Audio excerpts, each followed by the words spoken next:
नमस्कार, मैं रचना शर्मा चढ़ती कला टाइम टीवी देख रहे सभी दर्शकों का स्वागत करती हूं। आप देख रहे हैं हरियाणा के विशेष समाचार।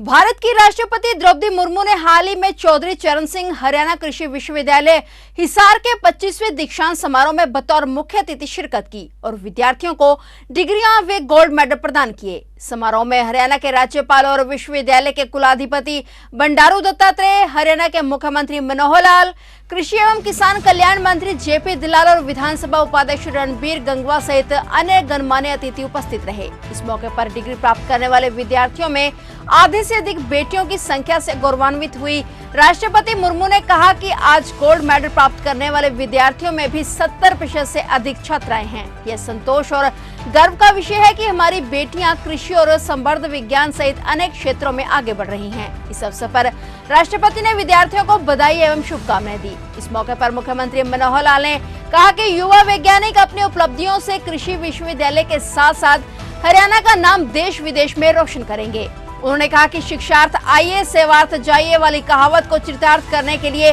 विद्यार्थियों को शिक्षा से प्राप्त ज्ञान को समाज सेवा में लगाकर बेहतर प्रमाण देंगे। मुख्यमंत्री ने उपाधि प्राप्त करने वाले सभी युवा वैज्ञानिकों को बधाई देते हुए कहा कि इस विश्वविद्यालय ने कृषि अनुसंधान के क्षेत्र में देश विदेश में बड़ा नाम कमाया है। यही नहीं, हरियाणा प्रदेश आज जिस समृद्धि और खुशहाली के मुकाम पर पहुंचा है उसमें इस विश्वविद्यालय का उल्लेखनीय योगदान है। मुख्यमंत्री ने कहा कि कृषि विश्वविद्यालय की स्थापना के समय खाद्यान्न उत्पादन 26 लाख टन था, जो अनुसंधान पद्धतियों और किसानों की जागरूकता और नए बीजों के उत्पादन से अब बढ़कर 183 लाख टन पर पहुंच गया है। इस विश्वविद्यालय द्वारा विकसित किए गए बीजों, खेती की आधुनिक तकनीकों आदि को अपनाकर हरियाणा के किसान ने देश के अन्य भंडार को भरा है। आज अनाज भंडारण में आत्मनिर्भर होने के साथ दूसरे देशों में भी निर्यात किया जा रहा है। उन्होंने कहा कि जय जवान जय किसान, जय विज्ञान जय अनुसंधान के साथ जय पहलवान कहें और देश की प्रगति के लिए आगे बढ़े। मुख्यमंत्री ने कहा कि सरकार ने महाराणा प्रताप बागवानी विश्वविद्यालय की स्थापना के साथ ही नए एक्सीलेंट सेंटर खोलने का भी कार्य किया है। इसके अलावा हरियाणा में धान जैसी ज्यादा पानी से उगने वाली फसल के स्थान पर कम पानी से उगने वाली फसलों की खेती को प्रोत्साहित करने के लिए मेरा पानी मेरी विरासत योजना चलाई है। आज चौधरी चरण सिंह विश्वविद्यालय का ये 25वां दीक्षांत समारोह है।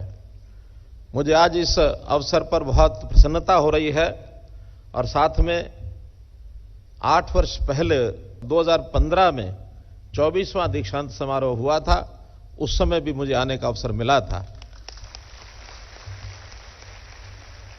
आज हमारे बीच में हमारी माननीय राष्ट्रपति महोदया उपस्थित हुई है, ये हमारे लिए गर्व का विषय है। माननीय राष्ट्रपति महोदया के बारे में हम जानते हैं कि बहुत एक साधारण परिवार से आप उठकर आई हैं और समाज सेवा, खास करके शिक्षा क्षेत्र में काम करते हुए, विभिन्न शासकीय दायित्वों को निभाते हुए देश की प्रथम नागरिक इस नाते से आप सुशोभित किया है। मैं इसके लिए आपका बहुत बहुत अभिनंदन करता हूं। मैं अपनी ओर से हरियाणा की 3.25 करोड़ जनता की ओर से और हरियाणा सरकार की ओर से आपका बहुत बहुत अभिनंदन करता हूं।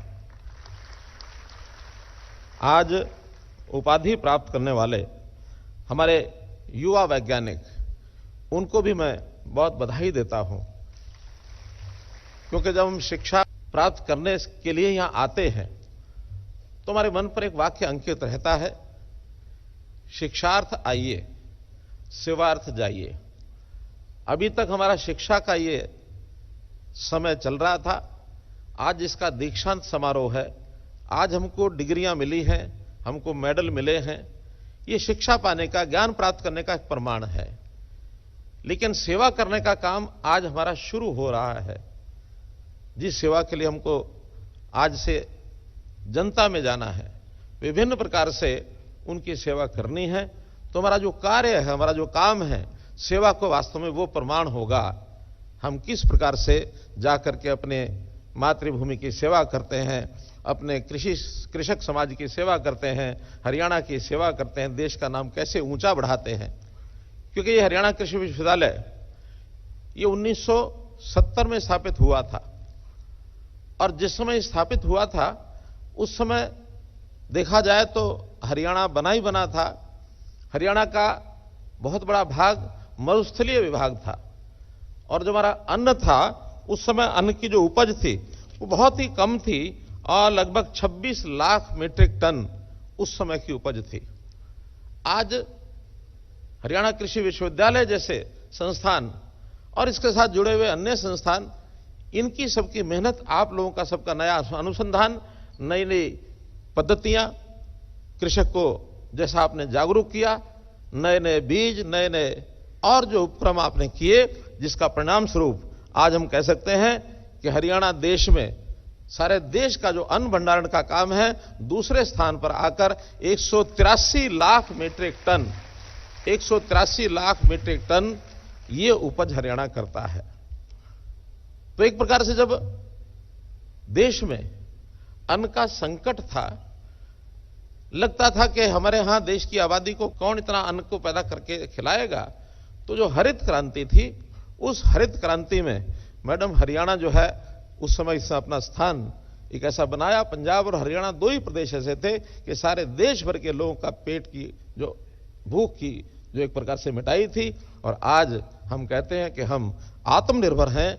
न केवल देश अन्न में आत्मनिर्भर है, बल्कि ये कहा जाए कि आवश्यकता पड़ने पर दूसरे देश जहां अन्न कम होते हैं उनको निर्यात भी हम करते हैं। तो मित्रों, ये लगातार बढ़ता हुआ जो इस विश्वविद्यालय का स्वरूप, और इस स्वरूप के साथ साथ एक घटना और मुझे याद आती है कि 1991 में इस हरियाणा कृषि विश्वविद्यालय का नाम चौधरी चरण सिंह जी के नाम पर रखा गया था। चौधरी चरण सिंह जी किसानों के मसीहा हम कह सकते हैं। एक वित्त मंत्री जब अपने देश के जो थे, तो बहुत बड़े बड़े काम उन्होंने किए। नाबार्ड की स्थापना ये चौधरी चरण सिंह जी ने की, और नाबार्ड के कारण से आज देश का जो ग्रामीण क्षेत्र है उसकी जो आगे प्रगति हो रही है, नाबार्ड का उसमें अपना बहुत बड़ा स्थान है। तो ऐसे शख्सियत के नाम पर, चौधरी चरण सिंह जी के नाम पर ये हरियाणा कृषि विश्वविद्यालय का नाम रखा गया है। ये भी हमारे लिए एक अच्छी सौभाग्य की बात है। भाइयों बहनों, आज के इस अवसर पर एक चीज जरूर मैं आपको यानी उल्लेख भी करना चाहूंगा, उसका आग्रह भी करना चाहूंगा। हमने हरित क्रांति इसके माध्यम से देश को आत्मनिर्भर तो बनाया, लेकिन चुनौती भी साथ में आई है। चुनौतियां क्या आई हैं कि जो अन्न की गुणवत्ता है उसमें कहीं ना कहीं हमारे शरीर पर जिसने असर किया, शरीर की बीमारियां भी ऐसी बढ़ी हैं। केवल मात्रा तो बढ़ती चली गई, गुणवत्ता का शायद ध्यान नहीं रख पाए। तो जो हमारी परंपरागत खेती का तरीका होता था उसको थोड़ा डेविएट होने के बाद बीमारियां भी साथ में आ गई। कुछ कठिनाइयां हमें पानी की भी आई है। एक चैलेंज पानी का भी हमारे यहां है, क्यों अधिक उत्पादन के लिए पानी की भी उतनी आवश्यकता है, लेकिन पानी हमारे पास मात्रा कम है। इसी प्रकार से जो पानी का दोहन हमने किया है जमीन में से, उसके कारण से डार्क एरिया जोन भी हो गया है। तो मेरा कहने का मतलब है कि चुनौतियां, चाहे वो पानी की चुनौती हो, चाहे वो मौसम की चुनौती, क्योंकि ग्लोबल वार्मिंग का जिस प्रकार से विषय आ गया कि आज पता नहीं लगता है कि किस समय कौन सा मौसम बदल जाए और कब मौसम के कारण से किसान पर मार पड़ जाए। अभी इसी वर्ष की बात लेते हैं, पकी फसल की किसान, उसके ऊपर वर्षा मार्च में भी आई, अप्रैल में भी आई। 2015 में मुझे ध्यान में है कि इसी प्रकार फरवरी और मार्च में बहुत बड़ा नुकसान किसान का हुआ था। अब इसमें किसी का दोष नहीं कह सकते, प्राकृतिक चीजें हैं। फिर भी इन चीजों के ऊपर हमको अध्ययन करना होगा, हमको रिसर्च करनी होगी कि हम इन चुनौतियों से कैसे पार पाए। अपनी यानी जो भूमि है, अपनी जमीन है, उसकी गुणवत्ता उसको भी बरकरार रखना, यह भी हमारे लिए बहुत आवश्यक है, क्योंकि जितना हम जमीन की गुणवत्ता का ध्यान रखेंगे उतनी हमारी फसल भी अच्छी होगी।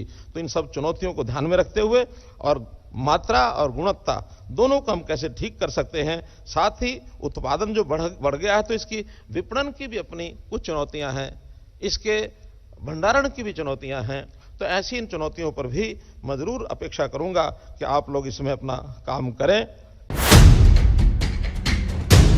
फिलहाल हरियाणा के विशेष समाचारों में इतना ही, और नए समाचारों के साथ फिर से हाजिर होंगे। तब तक के लिए देखते रहिए चढ़ती कला टाइम टीवी।